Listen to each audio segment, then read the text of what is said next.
Kabanata 1421, ang misteryosong magkapatid at ang nakakubling lihim. Matapos ang matinding laban sa loob ng kanyang kaluluwa, muling iminulat ni Zephyr ang kanyang mga mata. Ngunit sa kailaliman ng kanyang kamalayan, patuloy pa ring nagwawala ang hari ng sumpa. Bitawan mo ako! Bitawan mo ako! Umalangaw-ngaw ang baliw nitong sigaw habang pilit nitong winawasak ang selyong pumipigil dito. Ngunit nanatiling kalmado si Zephyr. Palalayain kita. Para kunin mo ang katawan ko. Isang malamig na ngiti ang sumilay sa kanyang labi. Sa ngayon, nananatiling nakakulong ang hari ng sumpa sa ilalim ng makapangyarihang puwersang tila isang banal na bundok. Ngunit alam ni Zephyr na pansamantala lamang ito. Kapag tuluyang nakalaya ang halimaw na iyon, ano ang magiging kapalit? Lumipas ang kalahating araw. Sa tulong ng mahiwagang puno ng kawalang hanggan, bahagyang nakabawi si Zephyr ng kanyang lakas. Hindi pa sapat upang bumalik sa kanyang dating kalagayan, ngunit sapat upang protektahan ang sarili. Habang tahimik siyang nagmumuni-muni. Creak. Dahan-daang bumukas ang pinto ng karwahe. At doon niya nakita ang isang kakaibang binata. Matipuno. Tapat ang mukha. Ngunit sa gitna ng kanyang noo ay may nakatayong matalas na sungay na tila isang espada. Ate! Gising na siya. Puno ng pananabik ang sigaw nito. Maya-maya isang batang babae ang mabilis na sumilip sa loob. Nakasuot lamang siya ng simpleng damit, ngunit taglay niya ang pambihirang kagandahang hindi matutumbasan ng mamahaling kasuotan. Mayroon din siyang maliit na rosas na sungay sa kanyang noo. At nang magtagpo ang kanilang mga mata, bahagyang namula ang kanyang mukha. Sa wakas, gising ka na. May kakaibang kabaitan sa kanyang tinig. Dalisay. Walang halong panlilinlang. At sa isang iglap, may isang taong naalala si Zephyr. Heart si Leah. Parehong malinaw ang kanilang mga mata. Parehong may pusong walang bahid ng kasamaan. 4 na araw ka nang walang malay, paliwanag ng dalaga. Noong makita ka namin, halos wala ka ng buhay. Akala namin hindi ka na madyay gising. 4 na araw. Nagulat si Zephyr. Saan siya napadpad? Sino ang magkapatid na ito? At bakit pareho silang may kakaibang sungay sa kanilang mga noo? Ngumiti ang dalaga habang magiliw na ipinakilala ang sarili. Ako si Beer. At itinuro niya ang binata sa tabi niya. At ito ang kapatid kong si Manyo. Ngunit hindi alam ni Zephyr. Ang simpleng pagkikita nilang ito ang magbubukas ng panibagong lihim na matagal nang nakatago sa mundong ito. Sino nga ba talaga sina Beer at Manyo? Ano ang kahulugan ng mga sungay na nasa kanilang noo? At habang unti-unting lumalakas ang hari ng sumpa sa loob ng kanyang kaluluwa, hanggang kailan niya ito mapipigilan? Abangan ang susunod na kabanata. Kabanata 1422, ang binibining nakalila at ang nakakubling panganib. Matapos magising mula sa bingit ng kamatayan, nagsimula nang makilala ni Zephyr ang mga taong nagligtas sa kanya. Ikinagagalak kong makilala ka. Nakakalokong ngumiti si Manyo habang masayang nakatingin sa kanya. Sa kabila ng simpleng pag-uugali nito, ramdam ni Zephyr ang katapatan ng binata. Salamat sa pagliligtas ninyo sa akin. Time niyang sinabi. Ngunit bago pa man lumalim ang kanilang pag-uusap. Humph. Binili ko kayo para pagsilbihan ang binibini, hindi para mamulot ng basura. Isang malamig na boses ang biglang umalangaw-ngaw. Kasabay nito ang pagdating ng isang mayabang na binata na nakasuot ng mamahaling roba. Punong-puno ng pagmamataas ang kanyang mukha. At sa bawat hakbang niya, lumalabas ang mabigat na presyon ng kanyang enerhiya. Dahil dito, napaatras si Beer at bahagyang nanghina. Agad namang nagdilim ang mukha ni Manyo. Sa unang pagkakataon, lumitaw ang mabangis na tingin sa kanyang mga mata. Para bang handa siyang sumugod anumang oras. Ngunit mabilis siyang pinigilan ng kanyang kapatid. Ano? Gusto mo ba ng bagbog? Mapanuyang ngumiti ang binata. Kayong mga kalahating demonyo, naglalakas loob pa kayong tumingin ng ganyan sa akin. Bawat salita nito ay puno ng paghamak. Tahimik lamang si Zephyr. Ngunit, unti-unting nanliit ang kanyang mga mata. At para sa mga nakakakilala sa kanya, isa lamang ang ibig sabihin nito. May isang taong malapit ng magsisi. Ngunit bago pa sumabog ang sitwasyon, Ano ang nangyayari rito? Isang malamig ngunit marangal na tinig ang pumihil sa lahat. Dahan-daang bumukas ang pinto ng isang marangyang karwahe. At mula roon ay lumabas ang isang pambihirang babae. Nakasuot siya ng mahabang damit na kulay lila. Hindi man siya maituturing na pinakamagandang babae sa mundo. Ngunit taglay niya ang kakaibang karismang kusang nagpapayuko sa mga tao. Isang presensyang hindi maaaring baliwalain.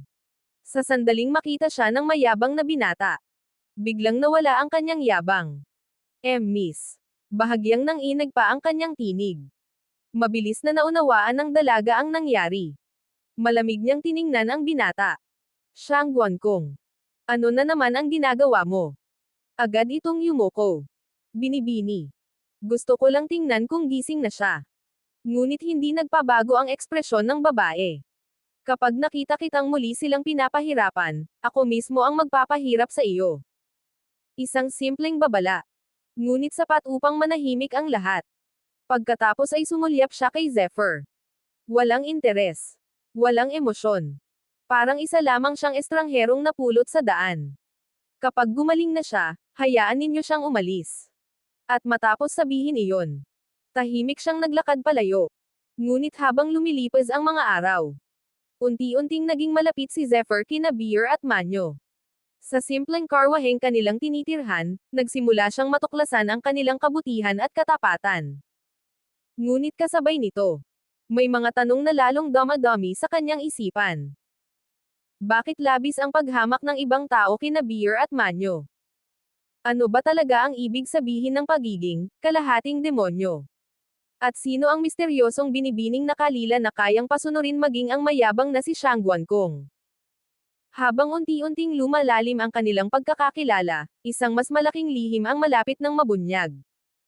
Abangan ang susunod na kabanata. Kabanata 1423, ang malungkot na lahi ng mga kalahating demonyo.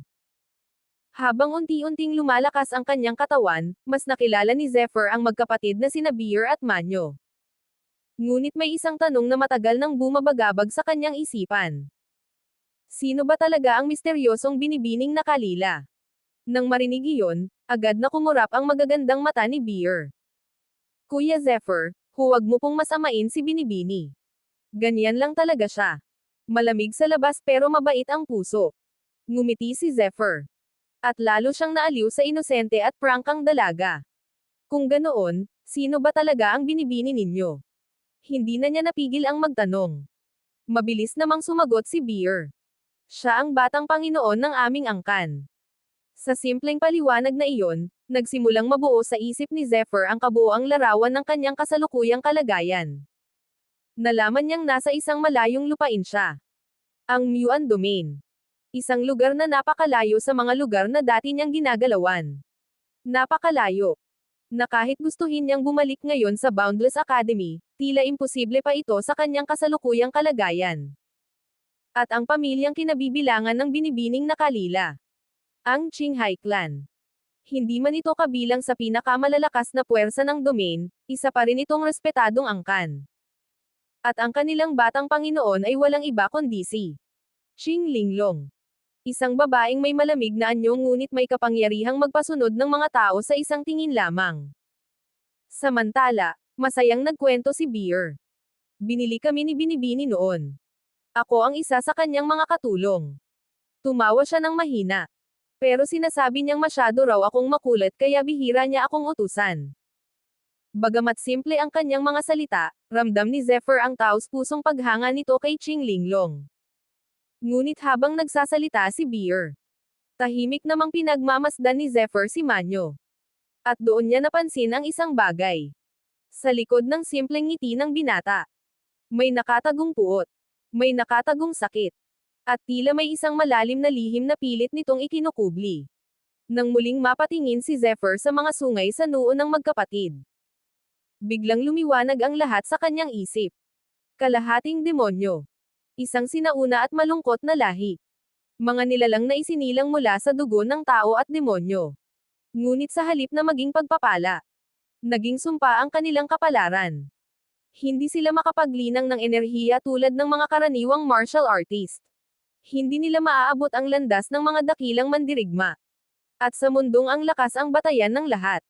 Ang kahinaang iyon ay katumbas ng habang-buhay na pagdurusa. Dahil dito, itinuring silang mababa. Itinuring silang walang halaga. At sa mata ng karamihan, sila ay mga alipin lamang. Mga katulong. Mga nilalang na hindi karapat-dapat igalang. Ngunit habang pinagmamasdan ni Zephyr sina Beer at Manyo, may kakaibang kislap na dumaan sa kanyang mga mata. Dahil alam niya ang isang bagay na hindi alam ng iba.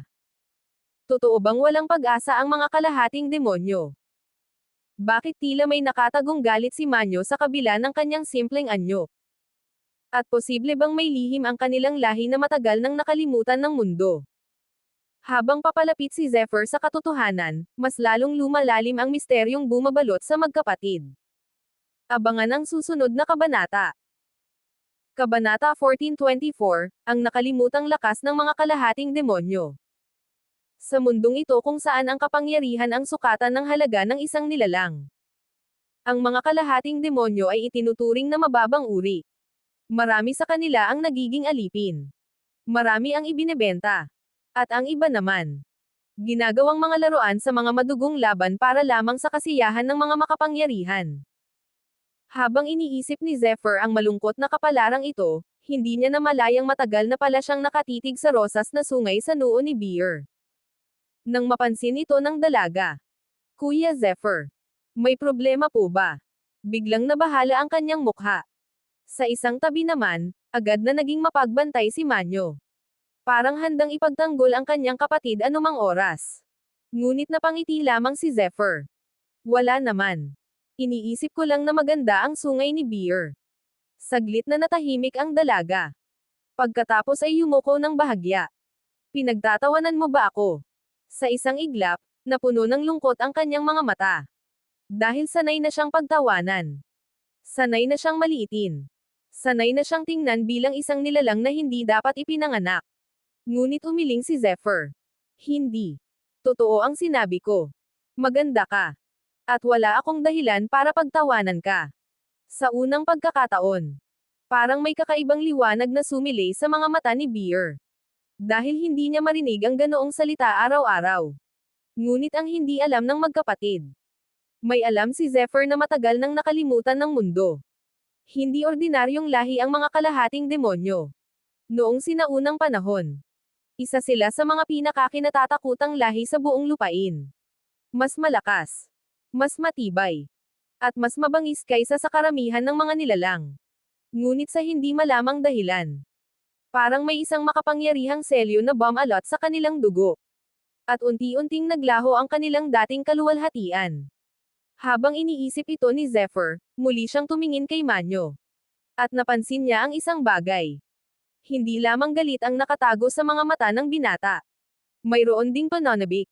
Pananabik na makabalik sa isang lugar. Manyo, gusto mo nang umalis dito, hindi ba? Natigilan ang binata. Halatang nagulat. Paano mo nalaman? Napangiti si Zephyr. Nakikita ko sa mga mata mo. May lugar kang gustong balikan. Matagal na natahimik si Manyo. Pagkatapos ay marahang tumango. Namimiss ko ang aming tahanan. Namimiss ko ang aming mga kababayan. Namimiss ko ang sinaunang kapatagan ng barbaro. Sa sandaling marinig ni Beer ang mga salitang iyon, mahigpit niyang niyakap ang kanyang kapatid. At sa kanilang mga mata ay lumitaw ang iisang damdamin. Pangungulila, kalungkutan, at sakit ng pagkawalay. Ngunit para kay Zephyr, iba ang naging epekto ng pangalang iyon. Sinaunang kapatagan ng barbaro. Isang lugar na hindi basta-basta. Isang lupain na minsang naging tahanan ng mga makapangyarihang kalahating demonyo. At sa kanyang nakaraang buhay, may isang alamat na nagmula roon. Isang kalahating demonyong mandirigma na minsang nagpayanag sa buong mundo. Ngunit ngayon, wala nang nakaaalala sa pangalang iyon. O baka, may mga taong sadyang gustong ibaon sa limot ang kanilang kasaysayan. Habang pinagmamasdan ang magkapatid, may isang ideya na unti-unting nabuo sa isip ni Zephyr. Isang ideyang maaaring magbago sa kanilang kapalaran. At marahil, sa kapalaran ng buong lahi ng mga kalahating demonyo. Unti-unting bumaba ang liwanag ng buwan. Tahimik na pumikit si Zephyr. Sa paningin ng iba, tila natutulog lamang siya. Ngunit sa katotohanan, tahimik siyang nagsasanay. Patuloy na sumisipsip ng enerhiya mula sa paligid. At unti-unting ibinabalik ang kanyang nawalang lakas. Habang lumalalim ang gabi, may mga lihim na unti-unti ring nagigising. Ano ang ideyang nabuo sa isip ni Zephyr tungkol kina Beer at Manyo?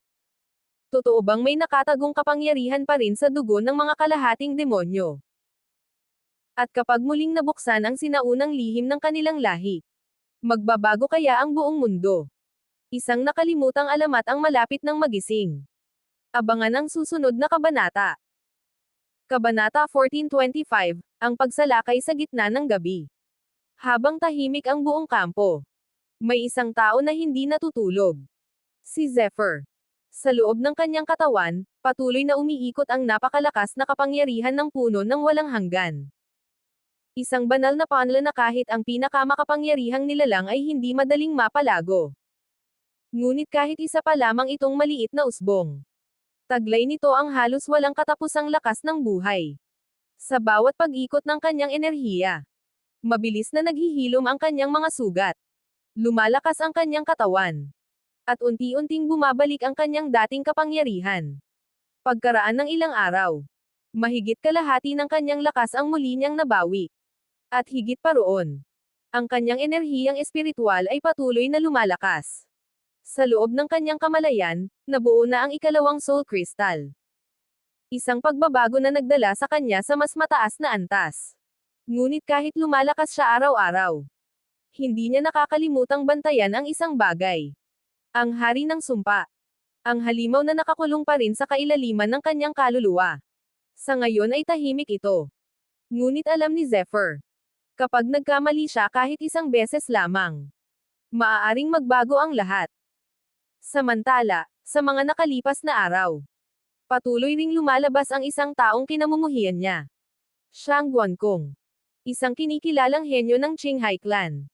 Sa murang edad ay narating na nito ang pambihirang antas ng lakas. At dahil dito, lalong lumaki ang kanyang pagmamataas. Paulit-ulit niyang inaapi sina Beer at Manyo. Paulit-ulit niyang ipinaparamdam sa kanila na sila ay mababa. Ngunit sa bawat pagkakataon, tahimik lamang si Zephyr. Hindi dahil natatakot siya, kundi dahil naghihintay siya. Naghihintay ng tamang oras. At sa kanyang puso, matagal na niyang napagdesisyonan ang kapalaran ni Shang Guankong. Isang kapalarang hindi nito magugustuhan. Lumalim ang gabi. Tahimik ang paligid. Unti-unting nagmulat ng mata si Zephyr. Tinignan niya ang natutulog na magkapatid. At sa kanyang labi ay sumili ang malamig na ngiti. Sa wakas, dumating na rin. Sa mismong sandaling iyon. Boom! Isang nakakabinging pagsabog ang umalangaw-ngaw sa buong kampo. Kasabay nito, isang napakabigat na handgaring pumatay ang bomb-alot sa buong paligid. Kaaway. May sumalakay. Sino ang may lakas ng loob na kalabanan ang Qinghai clan? Sunod-sunod na sigaw ang sumabog sa dilim. Sa isang iglap, nagising ang lahat. Mabilis na nagsilabasan ang mga mandirigma ng Qinghai clan.